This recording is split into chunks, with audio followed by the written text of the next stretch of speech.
সনাতনী পরম্পরা জাগরণে ও বিশ্ব শান্তি কামনায় 20,000 কণ্ঠে পবিত্র গীতা পাঠ অনুষ্ঠিত হয়েছে।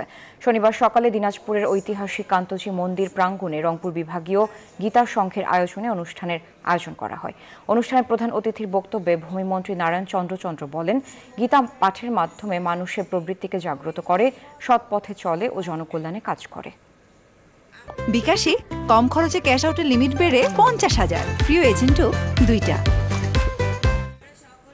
গীতা পাঠের মাধ্যমে মানুষের প্রবৃত্তিকে সেইভাবে জাগ্রত করা, তারা যাতে সৎ পথে চলে এবং জনকল্যাণে কাজ করে। শুধু জনকল্যাণ না, ভগবান শ্রীকৃষ্ণ বলেছেন যে প্রত্যেকটা জীবের ভিতর আমি আছি, অর্থাৎ ঈশ্বর প্রত্যেক জীবের, পরমাত্মা প্রত্যেক আত্মার ভিতর রয়েছে।